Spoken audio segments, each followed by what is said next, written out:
Oh boy. Hello, everybody. Oh, hi. We're live. Look at that. Is that right? Would I lie to you? I mean, no. Yes. We are live, yes. But it's a fact.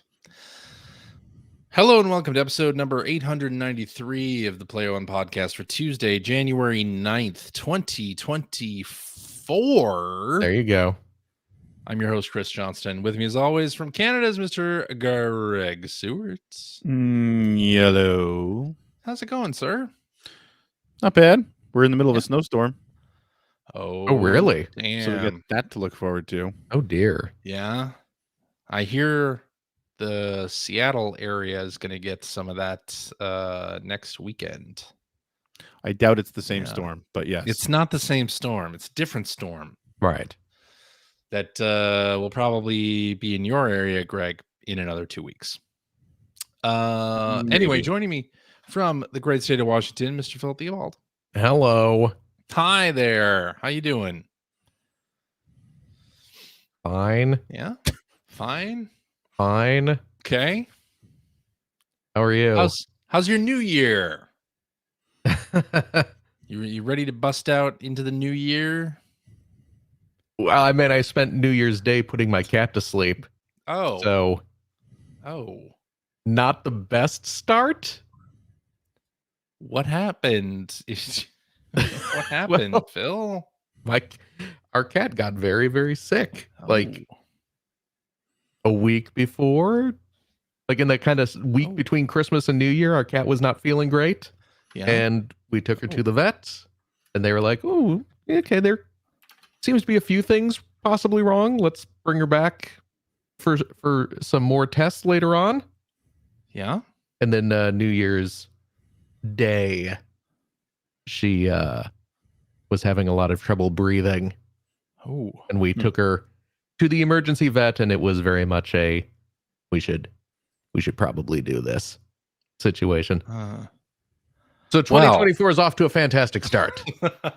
Is my point. Apparently, wow. Oh, well, my I'm goodness. so sorry to hear that. That's terrible. Well, Yeah. it's not been the best week, but we're doing what we can. We're doing it. I'm gonna tell you this, 2024. though. What? I'm going to tell you this. Yeah. My kid, who's knocking on 12, Yeah. grew up with this cat. The cat's older than he is. Yeah. He insisted on holding her when it happened. Aww. Oh. And holy crap, Oh. you want tears on top of your tears. Yeah. Damn. I'm just saying. Oh. My kid is friggin' rad. Yeah. But yes. Other than that, though, I'm doing quite well. Okay. Well, that's good to hear Other that than you're that. well. Very sorry to hear about your That's cat. okay. That's It's terrible. not your fault. It is not. No. Let's not rule anything out. I mean, he did come over to my house yeah. days before it happened. Well, yeah, but I didn't. I had no contact with. I have no proof feline that in you question. didn't do anything. Yeah. So Yeah. I'm just keeping my eye on you. That's all I'm saying. Okay. Yes. Okay. Well, yeah, we did meet up. We over did. the You break. swung by the place. I swung by You saw- Phil's. You saw all this in person. I did. I saw you were- the studio where the magic happens. You used that Saw exact it. phrase. Yeah, I did use that phrase. Is this like the fourth time in 5 years you guys have seen each other? When I don't know if we've reached 4. We've reached 3. Okay. Definitely, we're at 3. But I mean, it's what, the first time that I didn't have to fly out there and facilitate it.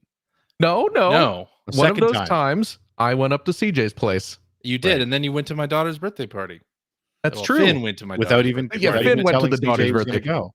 I You accompanied drove- my son to your daughter's birthday party. That's right. That's right. Your kid was not like, "Oh, can we invite your Invite friend Phil Nobody would to believe my that anyway. birthday?" I want to hear him do Yeah. his Bane impression during my birthday. That would be I think it would sound a little bit like Happy this. birthday. Yeah, a lot like that. Quite a bit like that. Hey, Yeah. speaking of impending storms, you probably didn't hear this. You probably weren't privy to this, CJ. You live a fair way south from me. I do. But yesterday, we've been having a lot of rain here. It's the Seattle area. You get a lot of Pacific rain. Northwest. It happens. Yeah. At one point, though, yesterday evening, there was a tremendously loud, just like uncomfortably something is wrong level of loud and extended thunder crash, followed by a huge flash of lightning. And then the sky just opened and dumped a absolute load of hail down on us for a good minute and a half, and then it just stopped. Wow. It was crazy. Huh. Yeah. So that is pretty crazy. Are we going to see more of that next weekend like you have predicted? Well, it's supposed to be snow. Okay. Are we going to see snow like CJ predicted? Was that I'm not predicting. Let's be clear. Was that a grim warning of things to come? Yeah, the harbinger of snow raining down on us like a shotgun full of snow. Yeah. No, but we should talk about what I was at your house to drop off. Maybe. Oh, that thing you left on my yard. Yeah, I had to scoop that up. I had to scoop it up. Sorry, I didn't have any bags. I didn't have any bags with me when I by the house. It seemed weird for you to drive all this way just to. Well, you know me. I have. I like to relieve myself in exotic places, like Phil's front yard. More exotic. That's right. It's like when you're on vacation and you go to a mall in a different state. Totally. This isn't my usual Cinnabon. Completely different Auntie Anne's. This is exciting. New. This is the best Coke I've ever tasted. It was Pepsi. I don't care. The joke still works. The word joke works right up to the point you explain it. Yeah. Thanks, CJ. No problem. No problem. But I wanted CJ to say continuing to prove himself the worst improv partner. Yeah, really? No, but our good friend Mike. Yes, sent us some gifts, some holiday presents, and if you have been listening to the after shows and supporting us on Patreon, first of all, thank you very much for doing that. But we've Mike has blessed us with a couple of AI art quizzes, and I'd say more than a couple, more than a couple, and I don't know if I'd say blessed. So we all got some gifts. Should we reveal? I didn't get one of these. You didn't? No. Oh. Really? Well, this is awkward now. I don't even really know this Mike guy. This is and awkward. He got me something. So I guess it's now CJ, Phil, then Greg. No, to be fair, Mike actually we've exchanged gift for years. He got me one of the Atari 2600, the new 2600 consoles. Oh, wow. The 2600 plus? Yeah, yes, that's what it's called. Oh, so you got a real present. Nice. Ouch. But yeah. So I just don't want people thinking that Mike just didn't give me anything and sent that's not. No, he got you a nice present. He gave me a nightmare. I do think I did think it was hilarious that CJ just assumed I got one, and I assumed. Yes. But anyway, so AI art quizzes. One of the things that he sent me here. Let's see. I'll hold it up. Hold that closer to the camera. Hold it closer to the camera, as I'm doing now. It is one of the pieces from our AI art quiz. It's a picture of Donkey Kong, or what AI is determining to be Donkey Kong, in a cowboy hat, like an old West style thing. It's sort of sepia tone. Yeah. It looks like as well. Looks like an old timey photo you'd get at the mall. That's right. It's Sheriff DK.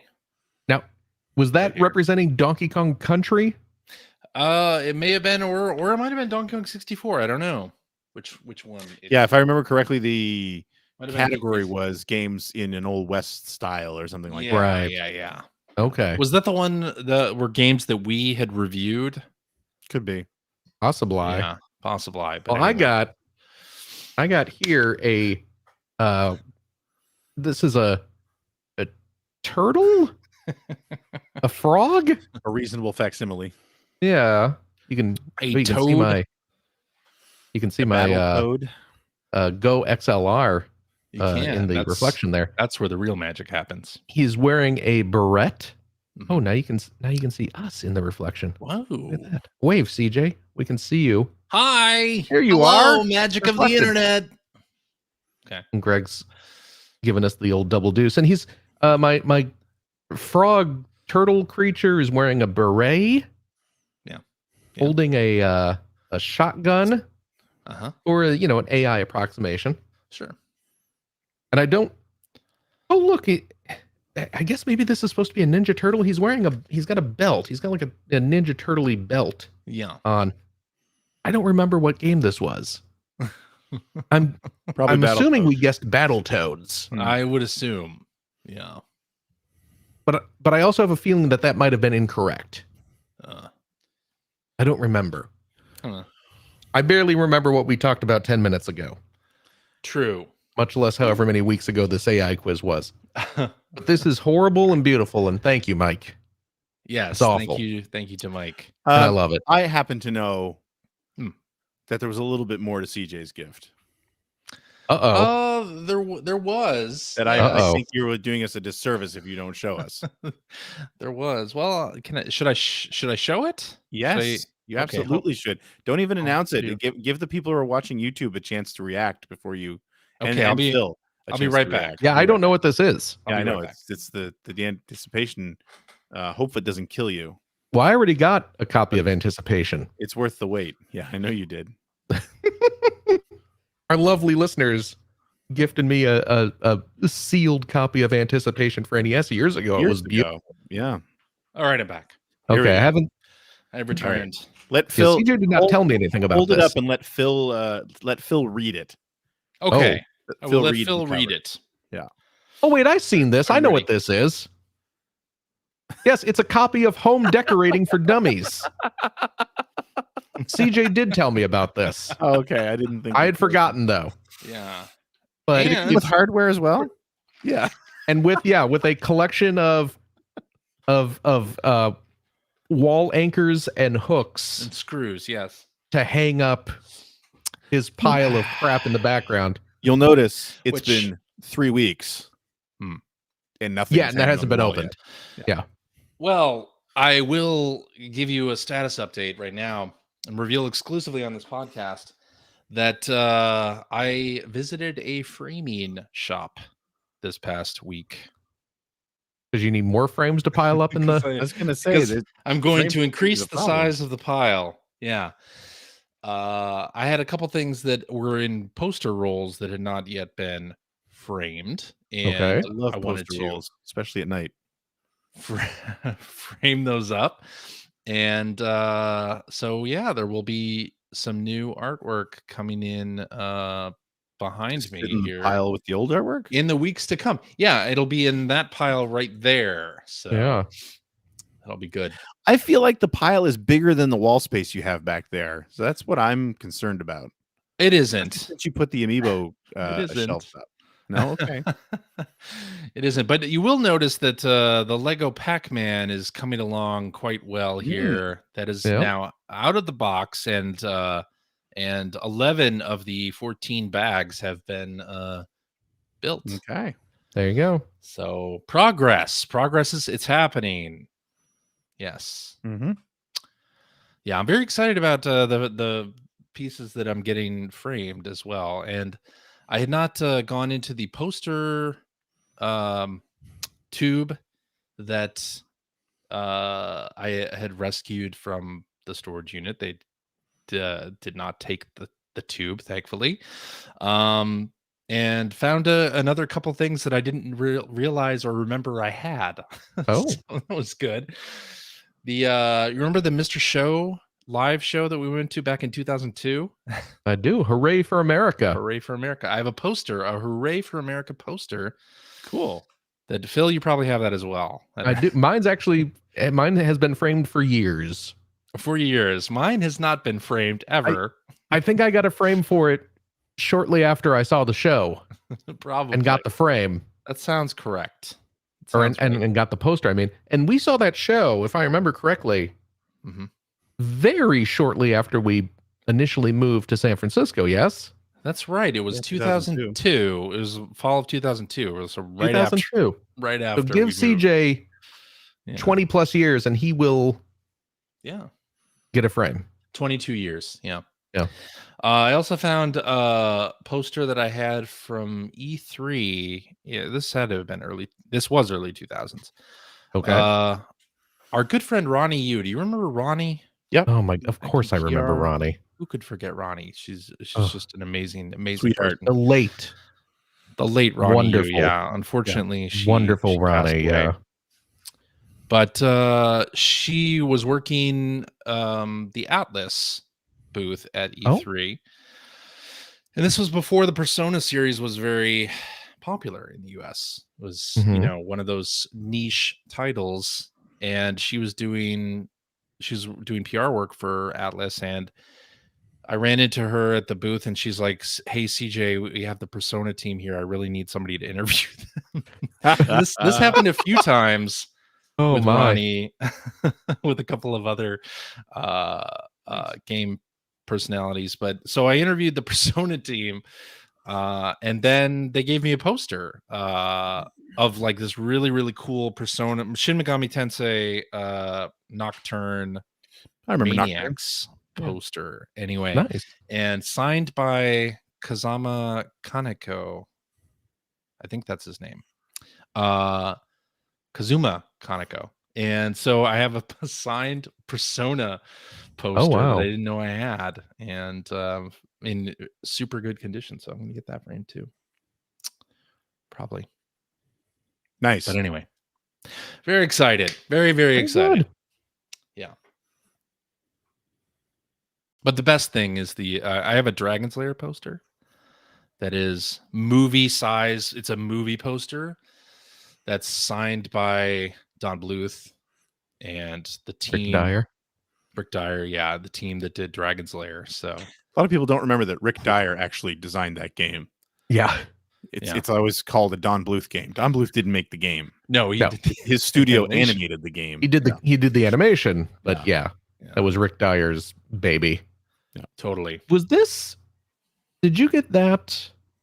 Because I remember at E3 interviewing Rick Dyer and Don Bluth, and I didn't get it at E3. No. 3D? No, I got this at the Classic Gaming Expo. No, but I'm saying, Phil, what Phil's remembering is that Dragon's Lair 3D. You remember that game? Oh yeah. I forget the company that published it. Yeah, because that was for the original Xbox. Yeah, and it was some tiny company. It's not Digital Leisure, is it? No, Digital Leisure had the rights to it, but that was the rights to the original Laserdisc version. This was a I don't remember if it played like the Laserdisc version, but it was a remake, but it was fully 3D. No, it was. Yeah, it was by some. It was released in North America by Encore Software. Encore Software. That's it. But it was released worldwide by some little company called Ubisoft. I don't know. Yeah, I just remember family Encore, business. I forget who the PR person was that I dealt with at Encore, but that they were just pushing that so hard. They were pushing for coverage. Yeah. Anyway. And that did not play like it wasn't just like the watching video and pushing directions. That was it was a fully cell shaded. It looked okay. I don't remember playing very well. Yeah. Anyway, like Dragon's Lair Laserdisc. Fair. Anyway, so I'm looking forward to getting some more art on the wall and or some art on the wall. Some art on the wall. Yeah. I already have that Pac-Man Lego back there. Yeah, that's great. You see my Quest 3 right there. Now is that the Pac-Man? Now is the Lego Pac-Man going to go on one of those little box shelves you have back there? Maybe. Okay. If it'll fit. I don't know. It'll fit. It's pretty tall. Not that tall. No. It's not that short either. That's what you say. On Tinder it says that. Yep. It hasn't worked, just so you know. Oh. All right. So should we get into some news? Yeah. Well, let's talk about Miyamoto, who has no plans to retire. Well, I mean, he's only 71. Yes. I would be interested to know, though, what his work day is. Like, I'm wondering if does he work full time still? I imagine he probably does, but he's probably reading a lot of scripts, a lot of like non-game stuff at this point. And it sounds like from the interview that everybody's kind of quoting is he's sort of letting the younger people at Nintendo kind of take over, and I like that, which is everyone. Yeah, I was gonna say, which is everyone. It's interesting, right? When you have somebody like that, because like when Iwata was around, you kind of had two real sort of visionaries, between the two of those guys.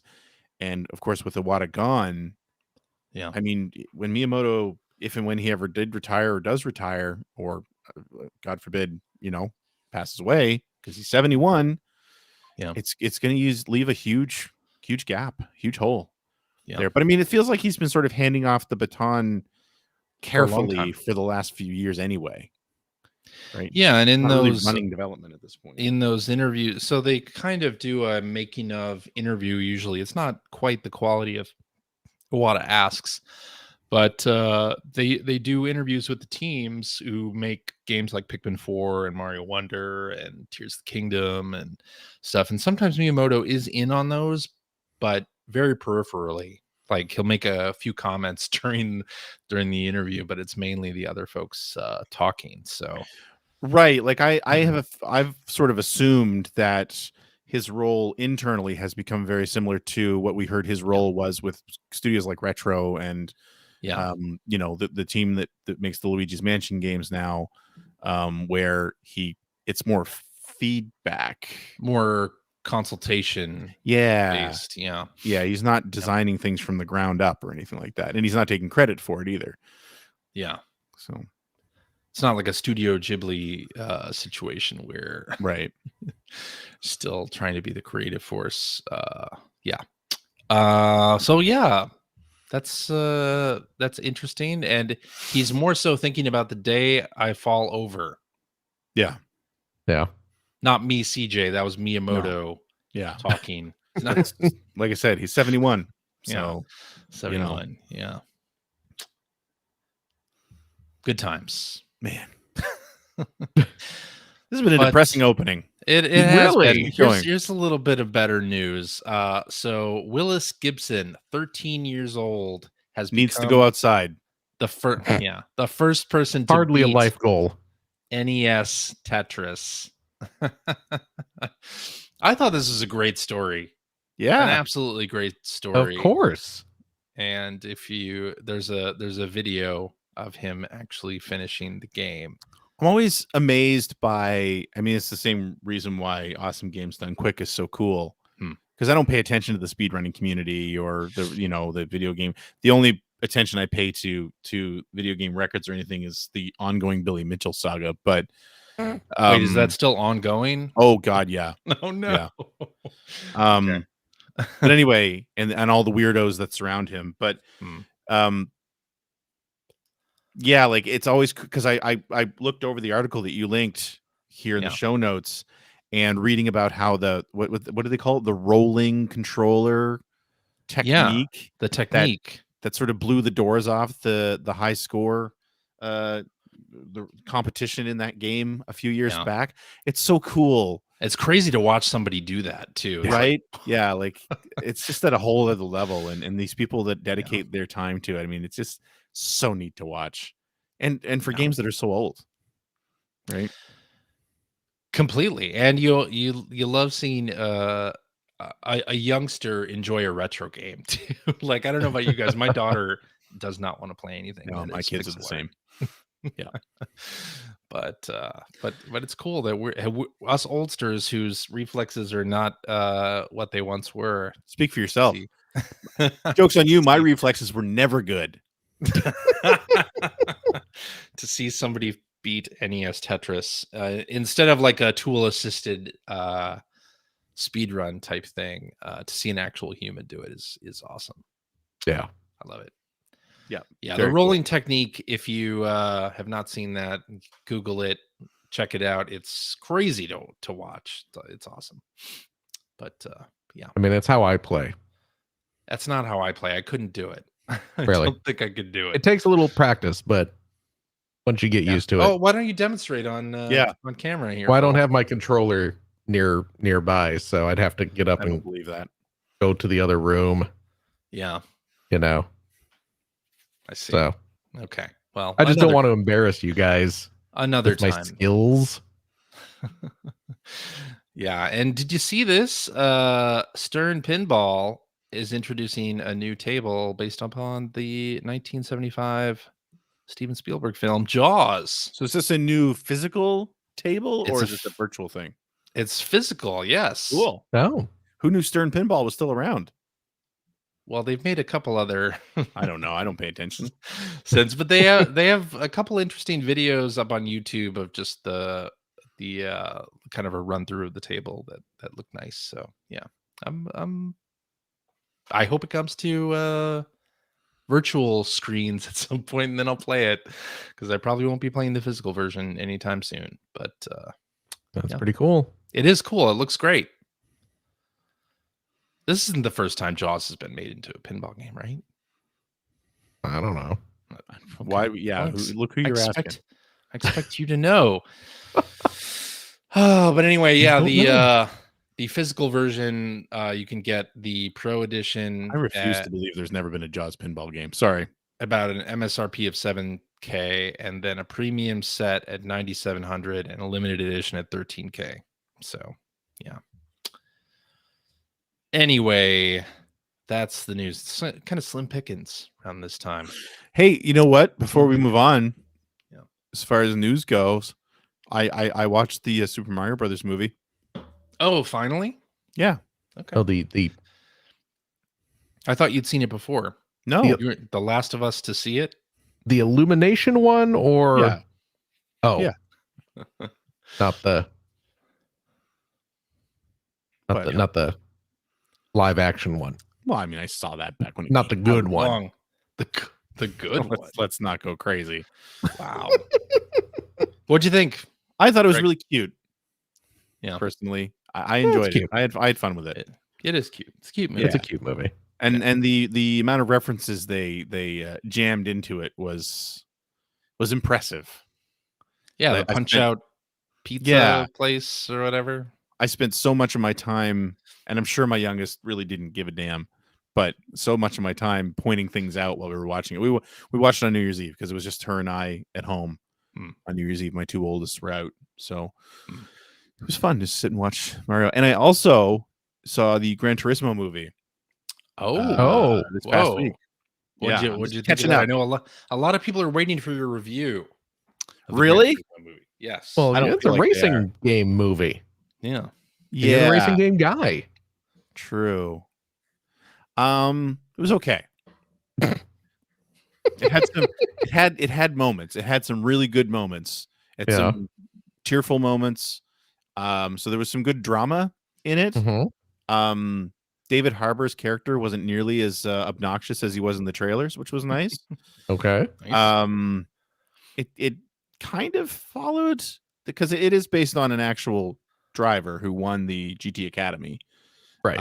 Back in the day, which was a great show, by the way, back when Sony was doing stuff like that. But things are a little bit out of order, obviously, to make the story a little bit more compelling. But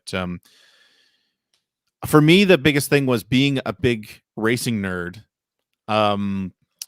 This happens a lot in any racing movies where racing sequences are kind of edited out of sequence because, especially it is just to improve the flow and to make things look better and everything. But if you're someone, for the few tracks that they went to, like one of one of the tracks they did a lot of footage at was the Red Bull Ring in Austria. And like if you are aware of the track layout, the sequence of shots during the racing is all over the place. Like they're just jumping from point to point on the track. Like, you know, in the middle of the same like a sequence of a pass, they'll be in 3 different spots on the track, like wildly different areas on the track. So that was one of the things that was just kind of like, nah, I'm not crazy about this. And they also really went for the whole, you know, your main driver is just, it's almost like he forgets he has a top gear, because that's always, they overuse the shot that you see in so many driving movies where it's like, all right, it's go time. And then they shift into high gear and suddenly they're like 50 miles per hour faster than everybody else around them. It's like they're hitting boost. Right. But the big thing that killed me was at the end, the final race takes place at Les Sarthes, which is where the 24 Hours of Le Mans takes place every year. Very famous circuit, one of the most famous in the world. And they kept going to an aerial shot of the final of the front stretch, the pit stretch, where the finish line, where the start and the finish line are. And it was driving me crazy because when they go to the aerial shot, the track is not, it's clearly not, they're clearly not at the track they say they're at. Like, it's not even like, oh, that looks a little bit weird. It's clearly not the track they're supposed to be at. So like Les Sarthes, if anyone has ever seen it, the way that the final stretch of that track works is you're coming in sort of a straight line, and then there's a chicane, and then a short shoot, another chicane, and then they come like straight to the start finish line and then up a hill. In the movie, when they kept showing these aerial shots of the finish line, the track to the finish line was like a big sweeping left-hand turn, and then a big sweeping right-hand turn, and then it was like a big S. And it was, they used it so much and so confidently that I started to question whether I was just crazy and I didn't know what this track looked like. Right? It's like, did they change it last year and I just didn't realize it? So of course I had to take to the internet after I watched it, and come to find out that they couldn't film at Les Sarthes. So they were filming at another very famous track called Hungaroring in Hungary. And that explains it, because the final turns to the front, to the start finish line in Hungaroring is a sweeping left-hander, sweeping right-hander, and then straight to the finish line, which I get. And they did that a few times for different tracks too, because they couldn't go to every track. The budget would be crazy. They couldn't go to every track that they wanted to have footage from. So, you know, they did close-ups, and they would dress up the area or use CGI to dress up the area to make it look like they were in the place they said they were in. But they just, for some random reason, they kept using this aerial shot that clearly shows they're not where they say they are. And again, not like by a little bit, you know, it's I don't know. It was bizarre. It was a bizarre way to end the movie, and it really took me out of it. So weird thing. But anyway, yeah, that's my review of GT. It's okay. It's fun to watch once. I didn't hate it. Okay. That's all on the back of the Blu-ray case. I didn't hate it. Too many track inaccuracies. Too many inaccuracies. Yeah. But anyway, but Ginger Spice was in it, so that's cool. She was the mom. Really? Oh, okay. Yep. Jerry Halliwell Horner. Oh, okay. I see. Just saying. Well, then you heard it here first. Last. I guess we can hop into what you've been playing. And Greg, we're going to have you go first. I was playing the Gran Turismo movie. Oh, wow. We already know that. Oh, yeah. Okay. Just been playing more Alan Wake 2. Loving it. Man, I'm loving it. So good. I know, CJ, you've been playing this as well. I have. I hopped back into it now that Game of the Year discussions are done. I figured, well, let's play what some other people call the game of 2023, Alan Wake 2. And I got a little further in. So I got past the section that you were talking about 2 weeks ago in Watery. Yes. With the Coffee World, the Coffee World amusement park. The creepy amusement park. I mean, any rundown amusement park would be creepy anyway, but yeah, that one is especially creepy. That one was especially craptastic. Yeah. Let's say. But yeah, I am enjoying the hell out of this game. I said this on Threads, and I am not a person who reads lore in a game. Like if I play a Fallout game and you have a computer terminal there and it has multiple entries, if they go past one screen, I ain't reading it. Like, or The Last of Us, like you find the notes in there. If they go past one page, forget it. I'm done. I'm out. not reading what somebody else left. That's not. I don't care what you bunch of pertinent. stupid said or did before I got here. Not I just pertinent want to to the shoot plot. stuff. I just want to shoot some stuff. Yeah, exactly. But Alan Wake, for me anyway, has been a very different experience where the lore bits in there and the bits that you can pick up, like notes and files and all that stuff, or even if you go to a computer to read emails, like they're so short and usually like pretty punchy and funny to read, entertaining to read. I'll read them. Also, in this game, they've done a great job. I mean, the whole premise of the game itself, a lot of that lore is important in the moment. Yeah. Right. You're not reading about sort of a, like you mentioned, like The Last of Us. If you find stuff like that, it's more about giving you some background of what you're dealing with. But in this game, so much of that actually affects what happens next. Right. And like the pages that I pick up, like if this was any other game, I would never look at those at all. Right. But any manuscript pages that I pick up in Alan Wake, I'm immediately going to the menu and reading the page. Yeah. Which does not happen to me in any other game, like any other series. No, I will not do that. And the same goes for like any radio broadcasts or the TV segments that that you run into, which are plentiful with in the game. Commercials. Yeah. the two brothers. Yeah. I will stop and just watch the entire thing. And sometimes multiple times I'll go into the Mind Place and watch the TV footage there. So I'm having a lot of fun with this game. You know what's really funny to me is I mean, I believe the whole idea is that a lot of the residents, like Ilmo and his brother, are clearly meant to be Finnish. Yes. Right. But everybody in that game has an accent. That's right. And some of them, I think, aren't meant to. Possible. But also, not only Saga's supposed to have an accent. I think she's supposed to be very just American. Not only that, but like almost everywhere you go, when you're reading this lore stuff, it's always like in Finnish lore, this is this. Yeah, so that's what I mean. Like, so the area is supposed to be, ensconced in Finnish lore, and like you go into when you're in Watery, I assume that's the language he's singing in the bar and stuff like that. But it's supposed to be they're not Pacific hiding that. Northwest. Well, yeah, but clearly, I guess what I'm saying is it doesn't bother me that way. Like, I don't care that the residents have accents if they're supposed to be Finnish. But what I mean is, like, you've got Saga is the one I really notice because she's supposed to have Finnish roots, but I think she's supposed to be like born and raised in like the northwestern United States. Yeah, and for the most part, she sounds that way. But every now and then, she'll just say a word that doesn't sound quite right. You know what I mean? Like the inflection is wrong or something. And it's like, it breaks the illusion that she doesn't have an accent. I don't think I've noticed that. It's not something that bothers me. It's just something I notice. And I think it's kind of funny. It kind of pulls you out of the moment every now and then. I mean, a lot of things about the game pull you out in the moment. Yeah. I think that's part of the charm of the game. Oh, it's got a lot of that.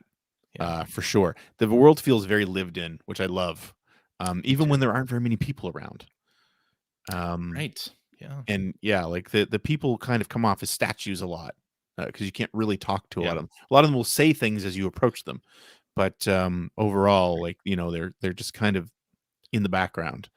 But I love the Alan Wake sections. The more I'm playing, the more I'm actually enjoying the Alan Wake stuff more, just because it's so freaky. It is. I mean, there's a section. Phil, I don't know if you're going to play this game or not. I assume you are. No, spoiler away. You're not. Okay. So I guess I never played the first one, so. Oh, you did. Well, you don't need to have played the first one to enjoy spoiler warnings here, I guess. CJ, if we can put that in the chapter name or something. Chapter name. You act like I put chapter stops in the episodes anymore. Oh, I stopped doing that a while ago. Well, we'll just anyway. Maybe I'll do that for this. Yeah, because this is a pretty cool level. That Well, I think anyone who's never if played you watch the the Game Awards, you probably spoiled it. Actually, yeah. If you watch the musical number in the Game Awards, you've already seen this. But the musical number in the Game Awards is actually it's a level in the game. When you're playing as Alan Wake, you start off in like the red. A lot of his levels early on are a TV talk show, and you're in like the green room. And I think like the second time you go into his levels again, you interact with the television, and then you're basically walking through a music video. Yep. And it's awesome. It's so creative. It's so weird and cool. And fourth wall breaking. Yes, big in time. So many ways. Big time. Yeah, it's great. And then further to that, like I just was in another scene, and I don't know exactly how far you are, CJ, but I was just in another scene that was very video heavy. With Alan Wake again. It seems like most of the really multimedia stuff is in Alan Wake's story. But yeah, man, it's just it's real good. I am getting into inventory management now, which is kind of bugging me a little bit, but oh really? Okay. I haven't had too much issue with that. Well, the watery section, I'm kind of done with it. I went up and checked out the lighthouse and did the various puzzles that are around the place, and I found I didn't map. Do that yet. Okay, like that map in the bikers workshop. I think there's a map that shows where all the stashes are. So I kind of was just cleaning up the map. Okay. As much as I could. And so one of the things that I'd missed is when I went through the woods on the way to Coffee World, I for some reason I couldn't figure out the combination to get the crossbow. I went back and figured it out immediately. It's very obvious what it is. But when I got that, it's like, oh, you can't pick this up. You don't have enough inventory space. So I actually had to start throwing stuff in the shoe boxes and make some space. I haven't had that issue, so maybe I didn't get the crossbow. I thought I did. You'd know if you had it because it's a pretty good weapon. Okay. So yeah, watery. If you're done watery, but you didn't clean up, there's a lot of good stuff that's worth getting in that. Okay. But you're going to have to deal with taken. They don't all go away. Well, sure. Like they're just around. Yeah. And the friggin' wolves, every time I see and hear the wolves, I freak out. So I didn't know the wolves were an enemy in the game, and I was exploring Coffee World, and I came out of a building and there was a wolf there just walking past me, and I was like, oh, that's weird. And then it attacked me. I was going to say it didn't attack you. Normally it's the growling. No. I hear the growling ahead of time, and of course their eyes shine. Yeah. Yeah. But yeah, it's no matter how many times I come across them, I have no other way to describe it in that when I hear them growl, my whole body tingles. I don't know why. There's something about them. I just kind of freak anytime I even know they're in the area. But yeah, just really enjoying it so much. It's so good. I am too. Yeah, I'm really enjoying it. I'm glad I have gone back to it. And I'd like to amend my Game of the Year list. Actually, no, I'm kidding. Too late. I'm kidding, but next year it might be the best game that I play in 2024 from 2023 is going to be Alan Wake 2. Very likely. Right. Very likely. That's really all I've been playing, but I'm really, really interested to hear about some of the stuff that Phil's got on his list. Yeah. Phil, why don't you tell us? I haven't really been playing much. Why don't you tell me the name of the movie you'd like to go see? That's from a TV show. You selected Agent Zero. Yeah, Cheers, I think. I think so. Yeah. Yeah, I've been playing a lot. Girl. Because we wasted our time last week talking about old games that we already talked about. Yeah. And then someone wanted to take off the week prior to that. I don't know what you're talking about. It sure wasn't Greg. I might lose power tonight, but I didn't even want to hint at that because I thought CJ might cancel again. Yeah, exactly. I would have. Yeah, I know. That would have been great. Give me my analog duo showed up. Nice. Very excited. My analog duo is here. Yeah. It works a treat. busted out my cue cards, busted out my CD-ROM games. And that's CD-ROM. Yes, CD-ROM squared. No, it's supposed to be CD-ROM. Is it actually? It's pronounced ROM, right? How it's pronounced. Yep. Yeah, that's fine. Sure. So I've been just playing. Played a fair amount of Blazing Lasers. Because why wouldn't you? Well, that was the first game I played on this. As it should have been. I love Blazing Lasers. Oh my god. Yeah. Played some Devil's Crush. Played some Alien Crush. All classics. And I may have started a new game of Ys Book 1 and 2. Nice. Oh, there you So go. I'm a fair ways into Ys 1 at this point. Which again, holy cow. I love Ys. My goodness. But yeah, the Analog Duo is fantastic. So also spent a good chunk of time over the holiday break playing some more Like a Dragon Gaiden. Before you get into that, yeah, I just wanted to call out because I know you have an Analog Pocket as well. I do. Did you hear that the latest update actually lets you apply the screen filters to the FPGA cores now? Okay. Did we talk about this already? We may have talked about this not on the air. Okay. Yeah. Anyway, just wanted to call that out. It's absolutely worth doing. Also, the sleep and everything, like you can actually put it to sleep now when you're using those games. Because before, when you wanted to turn it off, you literally had to power it down and you just lose everything. Oh, okay. So all that stuff works, and apparently the Neo Geo Pocket Color core is done.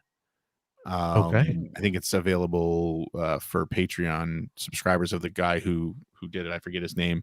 But anyway, just saying, if you haven't messed with the FPGA side of that thing yet, you should.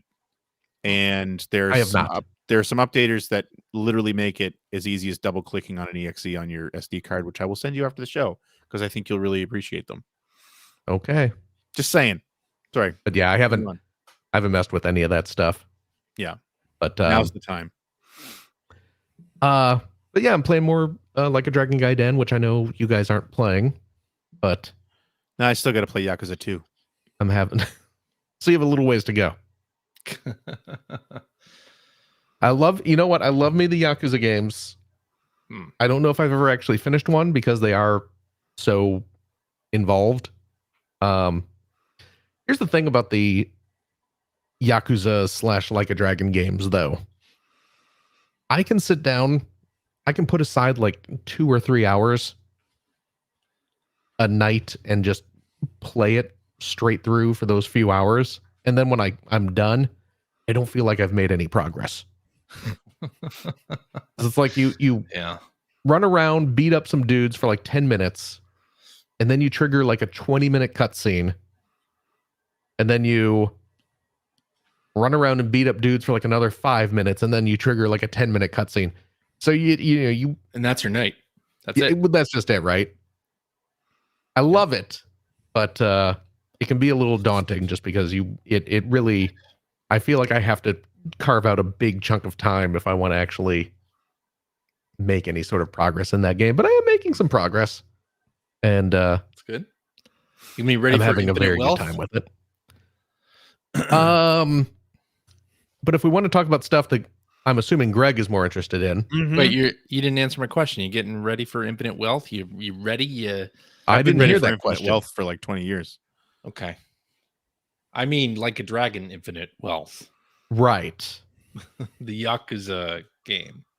You know what? I will probably get it. I don't know if I'm going to be playing it anytime too soon. I still haven't played the previous Like a Dragon RPG. That's still on my backlog pile. So but this one has that Animal Crossing style side game that looks so awesome. It does on Island. It does. Okay. These games always have tons of bizarre, amusing side quest stuff. Oh, speaking of such things, in Like a Dragon Gaiden, And some of the previous Yakuza games have had this as well, where they have like a mini game where you frequent a hostess club, or like I think one of them even has one where you're managing one. Didn't they take those out of the original games when they came here? I think they may have taken them out of like one of the old releases. Yeah, but left them in subsequent entries in the series. And you go down into a club and you chat up a woman, and you buy her drinks and give her presents, and answer dialogue tree questions to flirt with her and that sort of thing. And then you level up your affection meter or something like that. Mm-hmm. Gaiden has that mini game in it as well. And indeed, as part of the plot, you have, they make you go down and take part in it. So you definitely experience it. It's a little weird in this one because it's like full motion video. It's live action. Right. So when I you did hear that, yeah, you go down and there's just like video of these women, and you select one, and then you're just watching video of them sitting at a table, and it feels like you're playing an old like digital pictures game. In higher selling me on it. Higher resolution, of course. But they're looking right at the camera and having a conversation, and you're selecting things to say.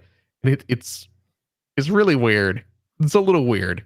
It's a little jarring to go from the in-game graphics to live video action. And then when you get kicked out of the place, you go back to maybe if you gotten used to it in Alan Wake 2, it wouldn't be as jarring. I guess maybe that's my problem. Yeah. So, but I'll tell you what, speaking of the full motion video, I picked up a new import game for the Nintendo Switch. Just arrived a couple days ago. The Taito LD Game Collection. Oh. Do you know what LD stands for? You asking me? I'm asking anyone. Laserdisc. That stands for Lovin' This. Oh, wow. Because I'm loving this game collection. Feels like an old McDonald's commercial. Ba-da-ba-ba-ba. I'm Laserdisc. This is a collection of classic Taito Laserdisc arcade games. There are 3 games on this collection. Yeah. One of which is the Sega CD Classic Time Gal. One of which is the Sega CD Classic Ninja Hayate, I believe, which we know here in the West as Revenge of the Ninja. Mm-hmm. And then the third one was not released on Sega CD. As far as I know, I don't know if it was released on Mega CD over in Japan. I really don't know. But it is a Space Battleship Yamato. Right. Based on the anime, which is that Star Blazers here? Star Blazers, yeah. Yes. Okay. And I had not played that one before, but this game has all 3 of those classic Laserdisc games in one collection. Now you can go. Here's something I've discovered about Taito. And this is something I've learned over the years. Taito, they will re-release their classic arcade games, but boy, oh boy, do they do so at a premium price. Oh, really? How much did you end up? Like, you want to buy a collection of old Space Invader games, and it's like $60. Right. For a handful of Space Invader games. And you're just like, I get it. Space Invaders is a classic series, a seminal moment in video game history. But it's Space Invaders. I don't know if Space Invaders is worth $60 today. Right. Does that stop me from buying collections of Space Invader games? Obviously not. Yeah, but you're not normal. But that is also true. You're not what I would call a normal consumer. That is also true. You can go on the eShop, the Japanese eShop, and purchase those Laserdisc games, all 3 of them separately. And it's like 4,100 yen. Which a is piece? around A piece. Oh shit. A piece. Wow. At current conversion, that what's that, like $30 to $35? Something like that, probably. each. Yeah. Each. Jesus. Now I bought the physical release that had all 3 of them on one cartridge, and I probably paid about $50 for the cartridge. Bad. So, if you're interested, Still a tiny more than I'd want to pay, but tiny bit right. more. But if you're interested, that's probably the way to go. But I have an odd affection for old Laserdisc games. Of course. Hear that. And I couldn't Like playing a resist. I movie. loved Time Gal back in the day. I loved Revenge of the Ninja. Yep. So I've been going through playing those again. As we discussed earlier when we were talking about Dragon's Lair, not a whole lot to them gameplay wise. Sure. You're just watching the silly cartoons. You're pressing some directions, hitting some buttons. So, like this collection, like Yes. does it have any kind of? Are there any features? Like, are you just getting pretty much straightforward the arcade game and that's it? That's all you got? Like, You got is the there arcade anything more game on to it? there. Yeah. It does have I think they call it memories mode or something. Okay. Basically, it's a watch mode. So, well, that was one of the things with the old Digital Leisure releases of like Dragon's Lair and Space Ace. They had like a theater mode where you could just sit and just watch it play straight through. You cannot do that in these games from the get-go. You actually have to play through a scene. And then you can watch it. Once you've seen it. Oh, Once you've seen it, it gets added to your theater, and then you can go in and watch it. Okay. Same thing with the deaths. Like, because one of the amusing things about these Laserdisc games was finding all the kind of amusing animations for the different ways your character can get killed. Right. So you can go in and you can watch any deaths that you have discovered along the way. So you have to do that.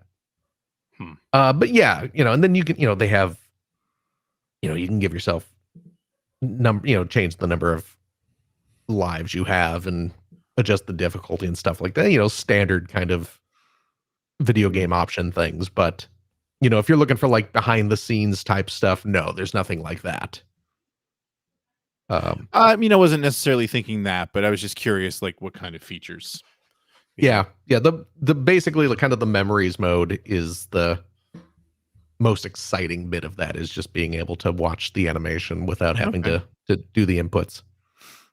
That's cool. The Battleship Yamato one is kind of interesting because it does have the standard pressing directions to react to the video, but they also have some shooting segments as well, where it feels more like Cobra Command.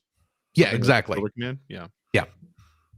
So you'll be kind of maneuvering the ship around a bit, and then it'll go to like a first person view, and it's still a full motion video. You're watching enemy ships fly at you, but you're controlling a little pixelized cursor around the screen, and a little fire now button flashes up on the screen to tell you when to hit the fire button and stuff like that. So yeah, so you get it's a little more Cobra Command-ish in that sense. I love Cobra Command, man. Oh, so did I. Now we need Data East to do something like this too, so we can get Cobra Command and Road Blaster among other things. Maybe Hamster will get on that with Arcade Archives or do something like that.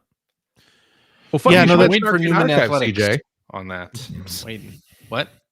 Funny you mention Arcade Archives. Yeah. One of the other games on my list Yeah. is indeed an Arcade Archives release of a somewhat obscure Konami arcade game called Mystic Warriors Wrath of the Ninjas. Arcade Archives has just been quietly, was it Hamster that does it? Hamster. Yeah. Quietly just doing the Lord's work for the last decade. Oh my goodness. They're releasing so many obscure games, and not all is obscure, but a lot of them. Yeah. Obscure little games at good, decent prices. I have the lineup's crazy. Yeah, I have never heard of Mystic Warriors, but it is I believe 1993 Konami arcade game. It's by the same team who did Sunset Riders. Okay. Yeah, because it has like in-jokes from Sunset Riders in it, right? It does. At like the end of the first level, because it's the same kind of thing, side-scrolling. You're shooting your enemies with like shurikens or something. But so it plays very similar to it, and then at the end of the first level, you end up at like a drive-in theater that is showing a Sunset Riders movie on the screen, which was kind of cute. But this game has not been released on any home format ever. This is the first time that it's been playable at home, officially, of course. Sure. But yeah, and like I said, I had never heard of it before, so I picked it up. It's a 4-player simultaneous, which is great, and it's a really fun game. It's that same kind of 90s arcade. Hey, Konami was making great stuff in the 90s. They absolutely were. So, if you are interested in a kind of out there Konami classic, Mystic Warriors is pretty good. So it's not a bad way to spend. I think it's like $7 or $8, whatever. Yeah, whatever they're charging for those things. So, and then finally, I picked up another retro release from, who did this? D4 Enterprise. I think that's the company that released this.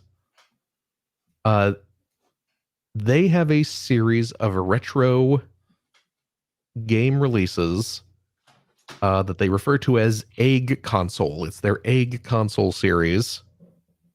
And it is primarily like releases of old like PC-88. These old like Japanese microcomputer type things.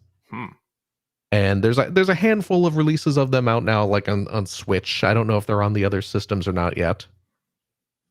But they released the PC-88 version of Sylphid. Nice. The classic Game Arts space shooter. Yeah. Which of course got a lot of prominence back in the 90s when there was a updated Sega CD release version of it. Mm-hmm. Hell A lot yeah. of people didn't realize back then that it was originally an old PC shooter. Yeah. Yes. Yeah. Well, because I played the original at my friend's house on his old Apple 2GS back in the day. Mm-hmm. Oh, really? Huh. Oh, yeah. My buddy Jim. Yeah. Had Sierra released it, right? Yep. Huh. Yeah. Yeah, Along with Sierra Texas. Online released it out here. They back released in the day game for- art stuff. Yeah. Huh. But yeah, so I've been playing the PC-88 version of Sylphid, which is a lot of fun. It's shockingly good. Like the music is outstanding. It's got a really, really great soundtrack. It's technically super impressive. I mean, like the intro is all like vector line graphics and stuff, and it's kind of the standard like 80s space shooter intro where you're the camera pans into the space station and you see the ship and it pans around the ship and then you see the ship kind of launch out the tube into space. It's the same intro that every. I was gonna say it's shock. The Sega CD version is shockingly what's the word I'm looking for?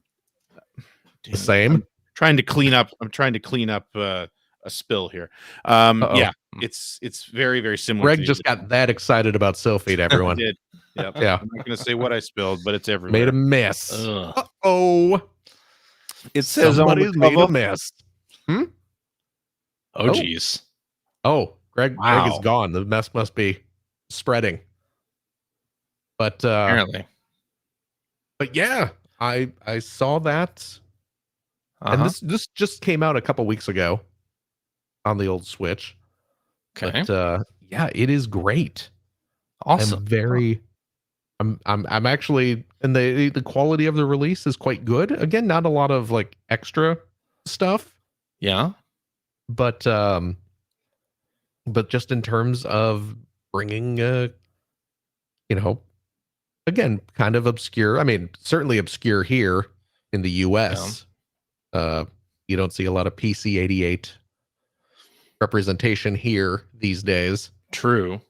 But yeah, I'm trying to think what else. I think Hydlide was one of the games that is available. Xanadu. Oh, see, I need to check out Xanadu because that's a precursor Nihon to Falcom Faz Xanadu, the Fax Xanadu, the Famicom Xanadu. Famicom Xanadu. Yeah. Yeah. So, sorry, what system is this for that you're playing these? I'm playing them on the Switch. Is it on the American store or? Yeah. Really? Yep. Yes, indeed. I am interested. Yeah, D4 Enterprises has released these games. They are $6.49 a piece. Nice.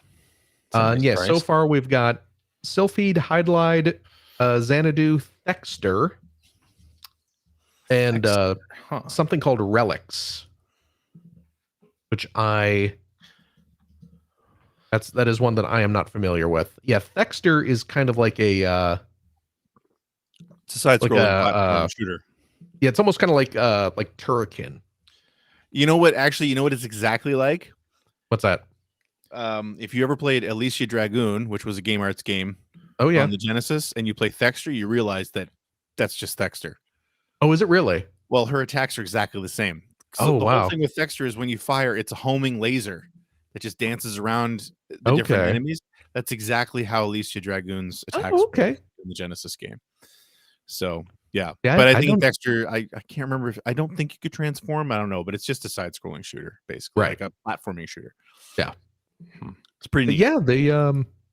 Yeah, these are all coming out on the Switch, which is great. That's cool. I'm gonna have to check some of those out. Yeah, absolutely. And yeah, like I said, Sylphid is still really fun. It's tough. Yeah, but yeah, it is a fun game. Yeah, I was when I finally went back and checked out even just footage of the original Sylphid, because I mean, when that came out in the 90s on the Sega CD, I don't think most of us realized that it was a remake of a pretty ancient computer game at that point. Yeah, it certainly wasn't sold as such. Yeah, and even then when you find out about it, if you don't go and play it or look up footage of it, it's like, you assume that it was probably just a vertical shooter. And then you see it's like, oh, actually, no, it's an into the screen pseudo 3D shooter. It's pretty impressive. Yeah, and I mean, I was kind of hinting at this earlier, but the PC-88 version looks, I mean, I don't want to say comparable to the Sega CD one, because it's not that far off. Well, the Sega CD one has that I mean, back in the day, we all kind of thought it was just polygons moving around in the background, but it's just full motion video. Yeah. That you're flying over. But so it doesn't have that, obviously, but the ships still are all kind of 3D and everything like that. It looks really good. And boy, oh boy, the soundtrack is great. I'll have to pick these up. Yeah. Yeah, check them out for sure. But yeah, that's all I've been playing. CJ. Yeah. What do you got? Well, I finished a video game. Oh my goodness. I know. Crazy. I finished Super Mario RPG. Yeah, you did. Got all 7 stars. Nice. That's how you finish it. Yep. Saved the world. Did all that stuff. Yeah. What a great game. Right? Just a fun RPG. I could have told you that back in the 90s. Yeah, but I don't think I would have appreciated it back in the 90s. I think I probably would have gotten too hung up on the mini games not being, I don't know. I probably wouldn't have liked it back in the 90s. But I found that, playing it now, it just felt refreshing to go back to that old style of RPG. And yeah, I thought it was really super fun. The last boss was really fun to fight. The factory that you go to at the end was fun, like the different boss characters that you run in, especially at the end. It's got kind of a bit of a boss gauntlet there at the end. But I liked it quite a bit. And yeah, the music's great. The ending credits were awesome. That they sort of take a throwback to the 16-bit credits, and then halfway through it switches to nicely rendered, awesome, awesome looking animation. And yeah, what a great game. What a great way to kind of reintroduce it. And I was playing it, my daughter was watching, and she had no idea that it was the remake of an old game. She's like, "What's doesn't look like it? What's with these credits? This looks old." It's like, yeah, because this game is from 1996. CJ was like, "Yeah, stupid. It is old." Like me. But not that old. But yeah, we had fun playing it and finishing it up. What a good game. I am not going to do any of the end game stuff or the post game stuff. No, me neither. I don't think. But I enjoyed my time with it, and I am now looking forward to Thousand Year Door. I think that'll be a lot of fun. Yes. Yeah, me too. I never finished that game. I don't even think I ever got too far into it, but Game's so good. I'm looking forward to that. Yeah, and hey, we're only a few weeks away from Mario versus Donkey Kong, right? Oh yeah, that's right. Oh, I forgot about that. That comes out in February. Pretty excited about that. But so yeah, I finished a game, and then I started playing Alan Wake 2 some more, and I've been playing that. Then let's see, I've been playing Walkabout Mini Golf with folks from the P1P Discord. We've been having a blast every Saturday. If anybody out there wants to play some VR golf, join up on our Discord and go to the VR channel, and we're talking about all sorts of VR games, including Walkabout Mini Golf, which is just a joy of a game. It's just super fun to hang out and play that every Saturday. And let's see, I've been playing Sushi Ben for the Quest. So this is a game that came out in the fall, and it's kind of got like a Dave the Diver kind of thing, because you're revitalizing this sushi restaurant by going and catching the fish, which is kind of also the plot of Dave the Diver. But this one is a very anime-ish story to it. It's very anime circa 1990, like mid 1990s, early 2000s, which is like right in the era of anime that I was when I was an anime fan. So I really like that. You're starting a new life in this new town, and part of it is that you're helping to revitalize. For you come upon this shrine and accidentally get a frog spirit stuck to your hand, and then which then gives you some magical powers, and you're gonna help the sushi restaurant reopen and avoid the evil real estate agents that are getting after it and want it to disappear.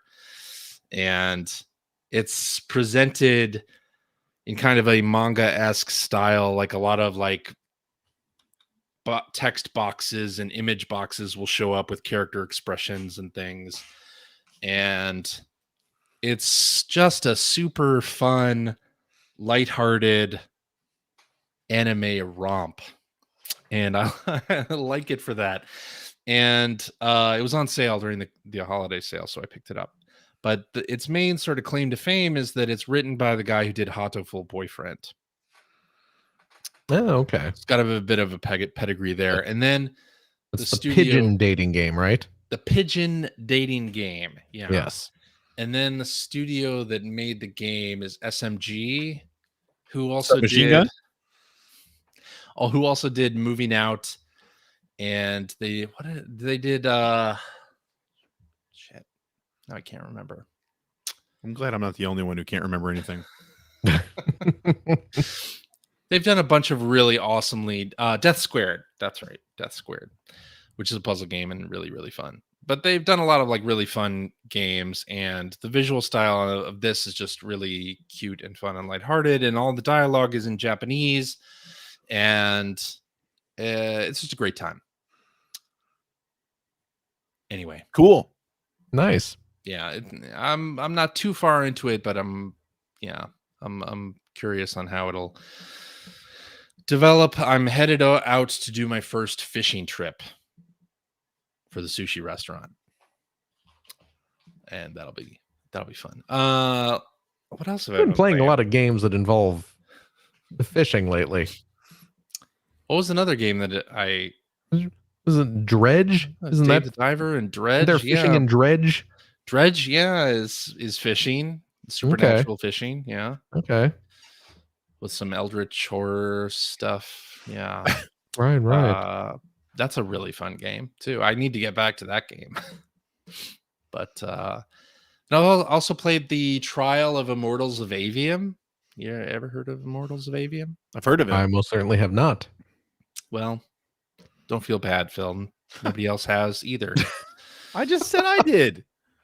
Nobody else that matters has either. Oh boy. My goodness. No, Immortals of Avium, yeah, it was an EA Originals title that came out in like August, and it really got ignored by Phil, by everybody. Not Greg, but Greg didn't play it, right? You haven't played it? You haven't played the trial? No. Yeah. Anyway, it's a first-person shooter with magic instead of guns. So instead of a shotgun, you have red magic, and instead of a sniper rifle, there's green magic. And I played the trial, and I had heard it was good, and actually the trial starts off, I think, really interestingly. You're this character who I think is homeless, or maybe anyway they live in a house with like 8 other people, and it's sort of like you're a street rat kind of thing. And then you discover you have magical powers, and you like connect to this magical thing that apparently only like knights of the, I don't know I don't know how to say it, like special magical knights like have this power, and you discover you're one of them. And so once your friends are all dead, you decide to join the army and go fight. Of course you do. And so the trial has some interesting missions, but it is a shooter with magical powers. Like I really didn't like, after the intro, which started off kind of interesting, I was like, yeah, this is a shooter with magic instead of guns, and I'm not sure that is really for me. So but hey, it's pretty well done. Like, it is well crafted, well developed, but yeah, I don't think this is for me. Yeah. But I played it. Okay. And my daughter enjoyed watching me play Immortals of Avium. So, because she's into magic and dragons, and the game has some of that. It has that. So, yeah. But then I also played a bunch of Far Cry 6 because our good friend Mike is playing Far Cry 6. And did you make him play Far Cry 6? It's on Game Pass. No, this in a twist. Really? Fate, he made me the game for Far once. Cry 6. Wow. You guys' relationship's really moving to the next level.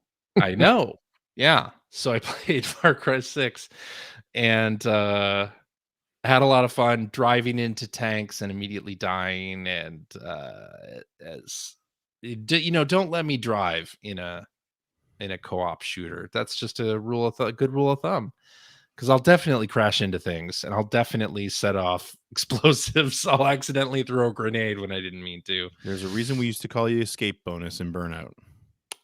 Indeed. Yeah. Well earned, that title. Mhm. But yeah, having a little fun kind of playing around in Far Cry 6. Just really doing missions, not really caring about the overarching story, just kind of enjoying ticking off boxes in the usual Ubisoft open world kind of way and playing it co-op with Mike. So Nice. that's been fun. Yeah. Some reason it's not cross-platform co-op. So he's been playing using Xbox streaming. And I ended up downloading it. It's on Game Pass. So but yeah, having a decent amount of fun with that co-op. Very cool. Fun little video game. And then we played a little bit more of We Were Here Forever, which is a co-op puzzle game that I've talked about a little bit. Also playing that with Mike, and it's super fun. It's a co-op puzzle adventure game. We're getting pretty far into it, and the puzzles are getting a lot more difficult. And this game is really good at making you feel really stupid. I find a lot of games are good at that with me. I don't need a video game for that. Yeah, I can do that for free. Why would I pay anyone to make me feel like that? I know. But then you solve something and you feel really smart, and then you get to the next area and you feel dumb again. But yeah, and that series has been really fun. Playing through there, I think there's like 4 or 5 entries at this point, but playing through We Were Here Forever that came out in 2023 on PlayStation and I think Xbox too. But yeah, I think that's about all I've been playing. I've gotten a little further in Assassin's Creed Nexus and have been enjoying that in VR. And I played Racket Club in VR. Racket Club. I don't know if you know this, but playing like table tennis in VR is very fun. Yeah. There's a game called 11 Table Tennis that I really like. That's really, really fun to play. I'm terrible at it, but it's fun. So Resolution Games released a game called Racket Club in December, and it is sort of like pickleball, but you're in like an enclosed area. You're in a much smaller, it's sort of like a racquetball court, but really like you're claustrophobic almost, like, but it's a clear cube, it's a clear housing. But anyway, it's a mix of pickleball and table tennis, and you're in this enclosed box, and man, it's a lot of fun too. And it just works so well because the controller vibrates when you hit the ball, and it's just in VR, like sports like that, I think work really, really well. Just like Walkabout Mini Golf works really, really well. But so I've been playing a little bit of Racket Club, and it has this mixed reality mode as well. Which the Quest 3, a bunch of games have mixed reality modes, and this one incorporates your surroundings. So like the first part of your arena or whatever is your reality. You can see everything around you, and then the opponent is like they're in their own reality, so it's like cutting through the wall that's in front of you and extending the court out a little bit for them. But it's really fun to be able to see your surroundings while playing Racket Club, table tennis, pickleball kind of thing. Interesting. Yeah. I'm having a lot of fun with that too, kind of getting me moving in 2024, kind of physical activity. Ugh. Yeah. But that's all I've been playing. I've been playing dabbling in a couple other things. I dabbled in the Finals a little bit, which is a free-to-play shooter, heist game, and that was pretty fun too. And I've been playing a bunch of Fortnite and its associated games that are now in Fortnite. Oh, and I played a bunch of Rock Band 4 too with my daughter on vocals and me playing guitar, which was super fun to play kind of cooperatively in Rock Band. Anyway, that's it. That's all I've been playing. So I guess that means it's time for tweets.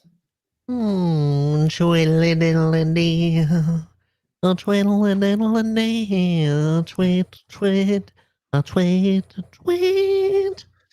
All right, let's do this one from listener Tapani, who says, guys, been listening since 2016, and finally I have a question for you.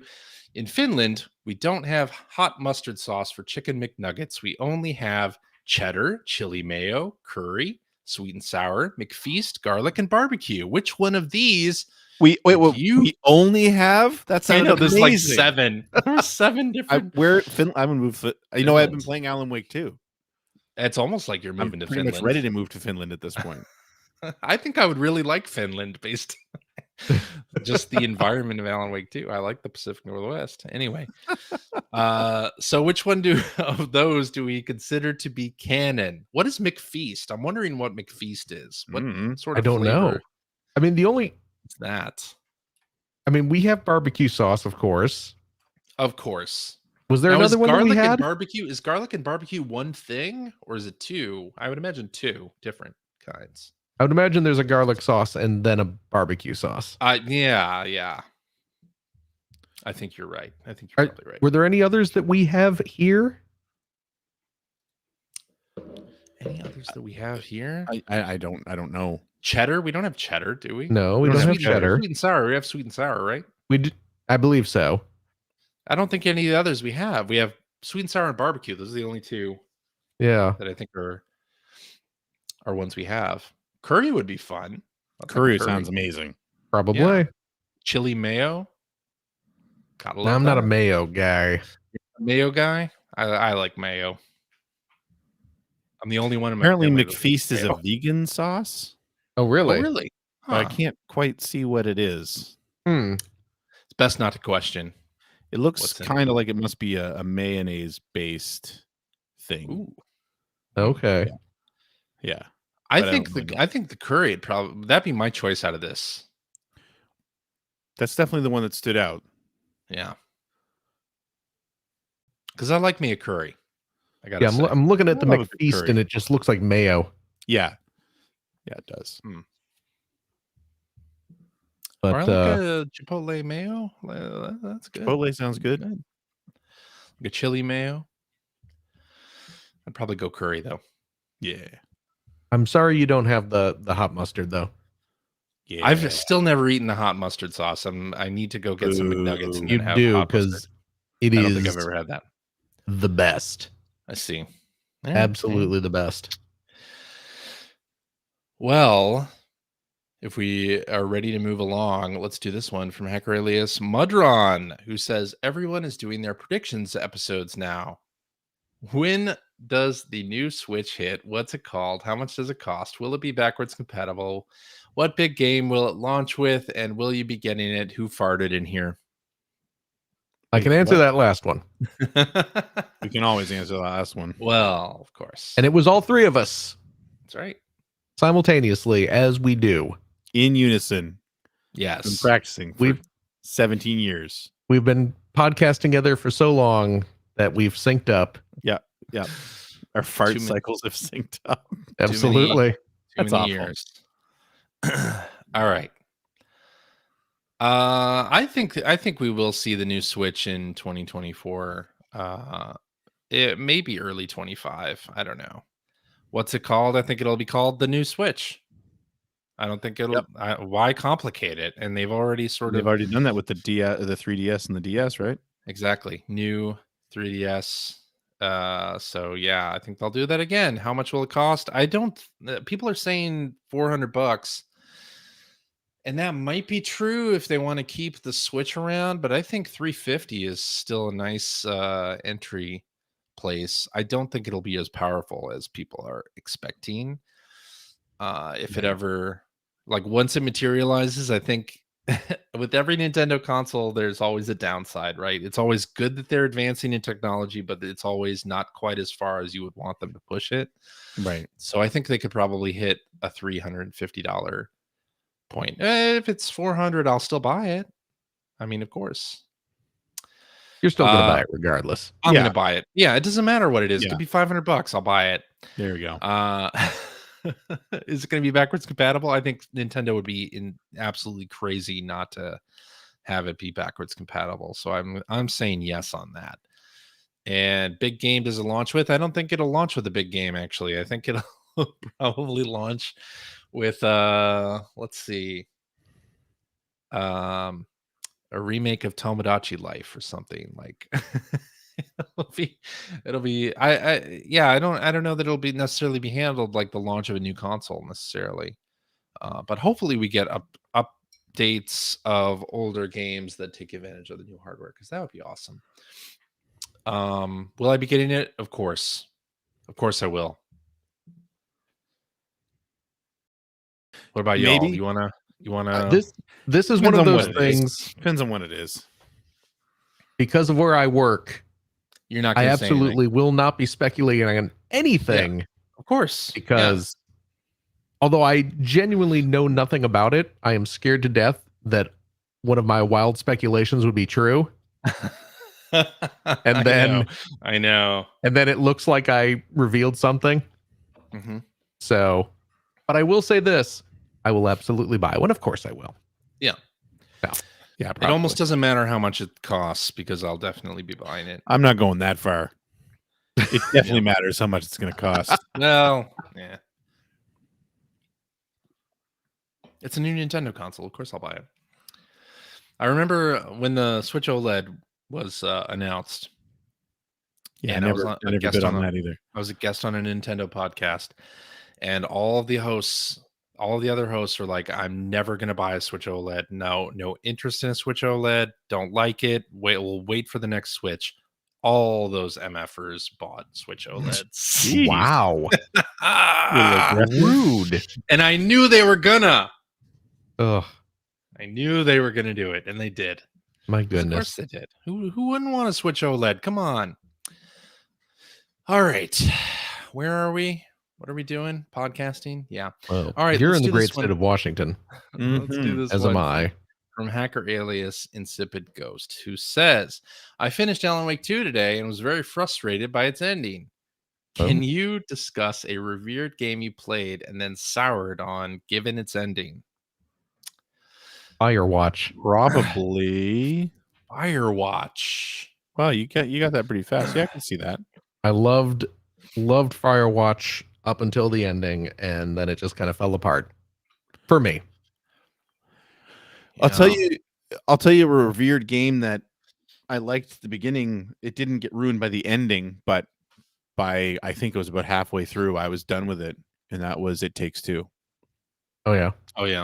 And it was all the story. The story just killed that game for me. It was and that was the thing. I mean, it was praised for its gameplay, which I think was deserved, but it was praised for its story as well, which I thought was absolute garbage. And it just and I was playing it with a friend of the show, Scoop Jessica, and we came to the same conclusion that we just were hating it at that point, and we just said, yeah, well, we're done. No more. I don't care if I ever play this again. And we didn't. There you go. I honestly can't recall. I don't finish that many games. That's number one. But I can't think of an example. I thought I Firewatch, I forget where I landed on the ending of Firewatch. I think we talked about it on the show, but I don't recall if I was completely soured by it or not. But yeah, I can't remember an example. This from me.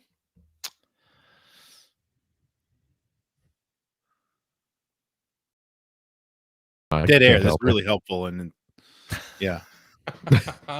And move on. You know it. I liked the ending of Final Fantasy VI. The half-hour long or 20-minute. I don't think that was the question. Yeah, it's nothing to do with the question, but okay. Nothing to do. Nothing to do with the question. All right. What ending really let you down? I don't know, but I can tell you what endings I liked. Blink's the Time Sweeper. Now that's an ending. When he swept away that final bit of time, I wept. Yeah, I did. Okay. Anyway, I think that's it. Oh, Speaking of the ending, it's time to end this podcast. this is the most disappointing ending of all. Mhm. There you go. Alrighty, and that is our show for this week. Thank you very much for listening. If you have a question for us or would like to comment on something you heard, you can direct that to @P1 Podcast on the Twitters, or you can any social media thing, not just Twitter /X, but also Threads. And let's see. What else do I say here?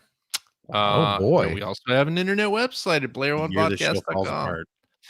Yeah, and you can go there and find our contact information. You'll find blog entries about Sega CD stuff from Mr. Greg Stewart. You'll find Generation 16 episodes as they happen, and you'll find show notes and links to all the things that we talked about on this here episode.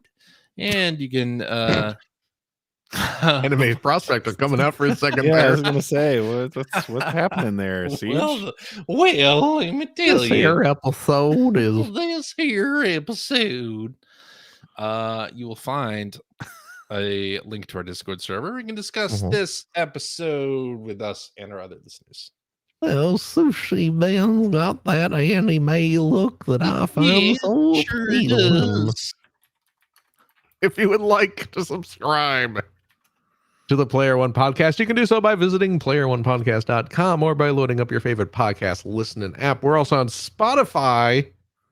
You can like us on Facebook. You can watch video archives of our show on the youtubes.com/P1 Podcast, or you can watch us live most weeks on the YouTubes, the Facebooks, Twitch.television.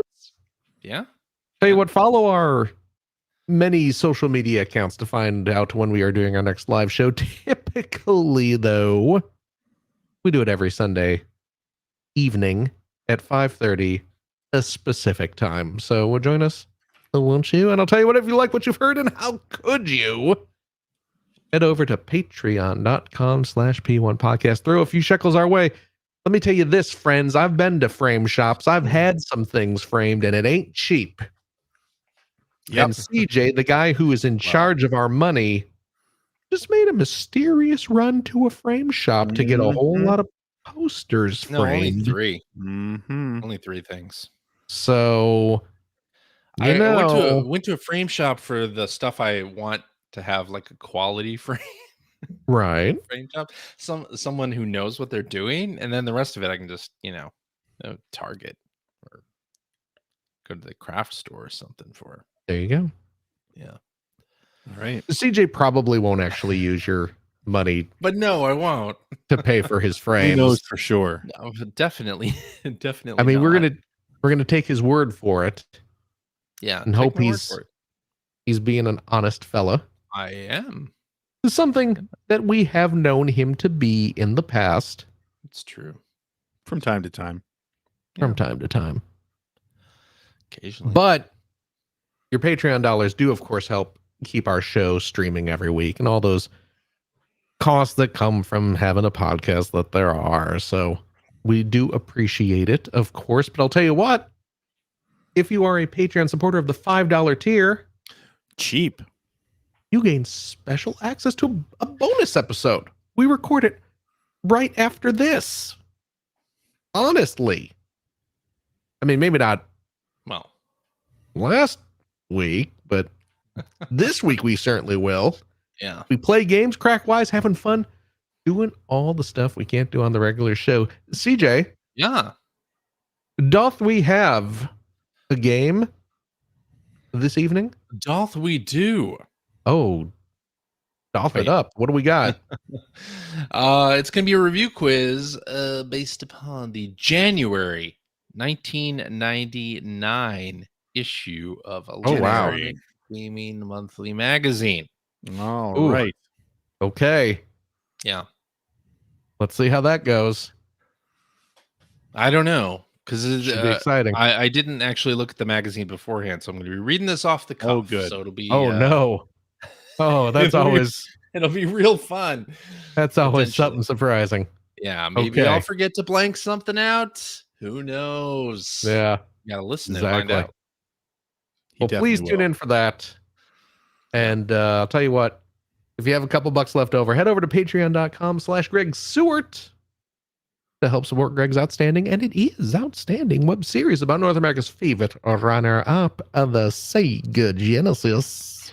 Thank you, Phil. And if you are a supporter of the $5 variety, welcome, Satan. Happy New Year. Thank you to you as well. Oh, thank you. As Beelzebub said, it is pretty cheap, $5 a month. You get access to the weekly commute, which is a weekly series of vlog entries that I do talking about what I'm working on, what I really think of CJ and Phil. Hint, it ain't all that great, but you're going to need to pay up to find out. But no, seriously, please consider supporting the show. And it's not just Generation 16. There's lots of other videos on my channel that I work on and release. Some of them take a long time, like the Ridge Racer video, which still isn't out yet. Please support me. Is that a good sales pitch? That's a good sales pitch, right? That's great. It was really good. Yeah. I thought that was top notch. Yeah, it was. Yes. Is that it then? I think that's it. CJ. Yeah. Thank you very much. Thank you, Phil. Of course. Gregory. Yo. Thank you as well. Thank you, Philip. And of course, as always, a big old thank you to you, our wonderful listeners, a single darned one of you. As always, take care of yourself, your loved ones, your family, your friends. Do what you got to do to be safe. Be kind to others. Be kind to yourself. Please. Yeah. Go give your pets a hug. They need it. You need it. And we hope to see you next week. Bye-bye. Bye-bye. Bye-bye.